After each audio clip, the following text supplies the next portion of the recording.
I wrote these books called Angry Arthur. I created a persona around Angry Arthur.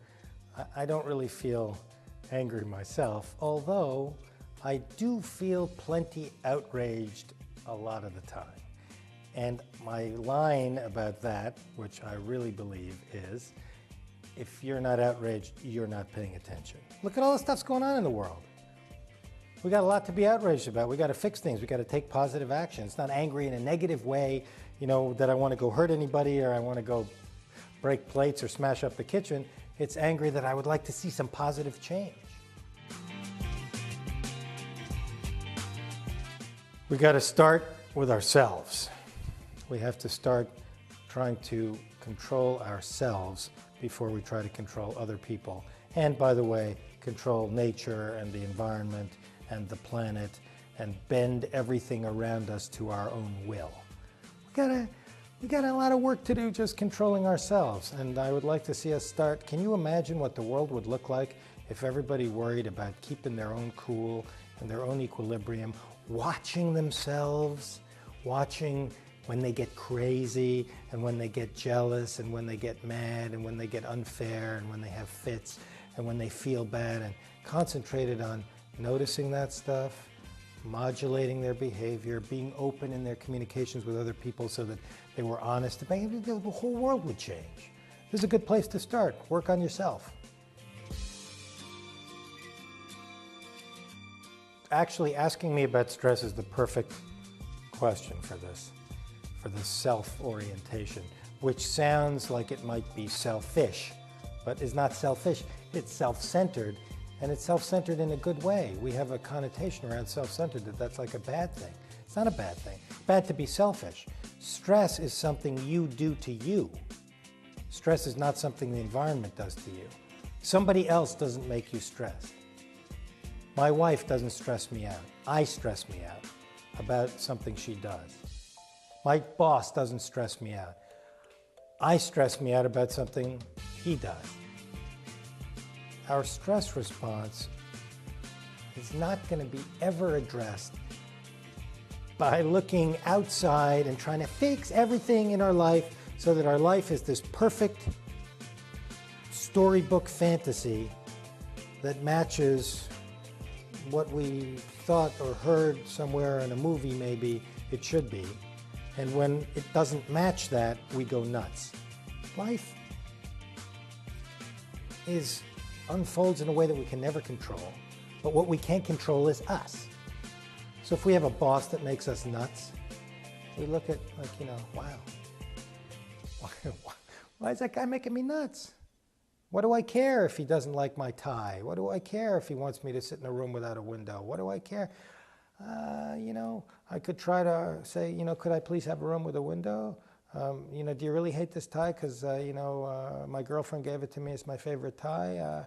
But those things are sort of low-key responses.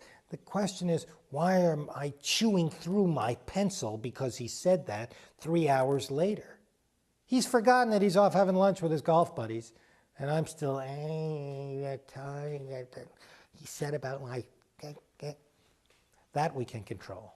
So that's what stress is about.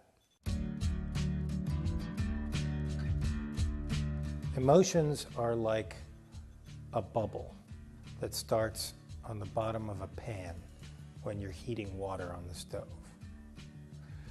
When you ask me, can we make ourselves the kind of pan that regardless of how hot it gets, we never form a bubble? Or can we just learn to see the bubble forming and stir it so that it never actually becomes round and rises to the surface? I say, doesn't matter. Whether you change yourself alchemically with medication or some kind of arcane meditation practice or some cognitive therapy that somebody gave you, or whether you simply learn to know yourself and watch yourself and become familiar with your own behavior so that when the bubble starts to form, you get it before it gets to the surface and you don't erupt. And by erupt, I don't mean only anger, I mean frustration, sadness, despondency. Learning to watch yourself is my answer to what do you do? Because we are not a culture that has this habit. And I should point out that we have lost this habit because we are inundated by messages all the time.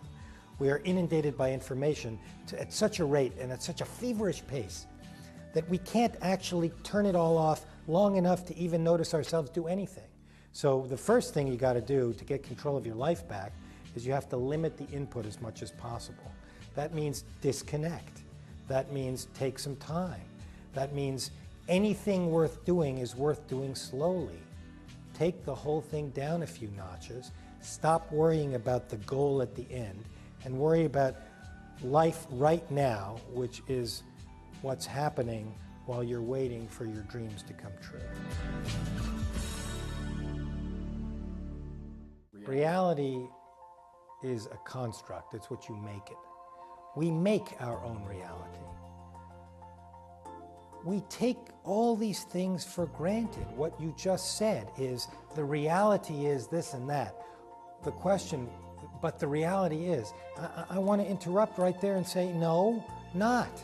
That's not the reality. That's what other people are foisting on you and want you to believe, because there's always somebody who has an agenda about your life. And the answer is learning to take control of your own time.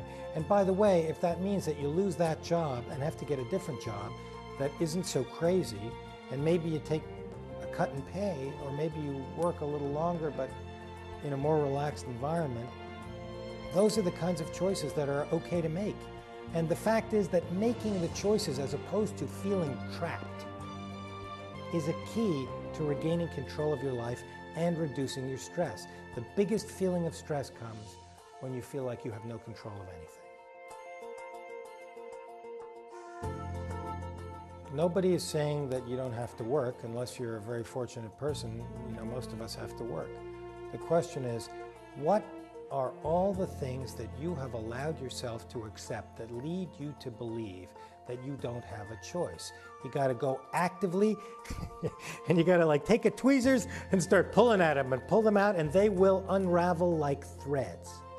The whole thing, the whole fabric of what you think your life is held together by the threads of things that you've been taught, which are nonsense. It isn't necessary, perhaps, to make quite that big a salary, because guess what? You don't need the 52-inch TV. And guess what? Work like this and you'll have a nice bank account and you'll be dead at 52. That's what an entire system around us is built on.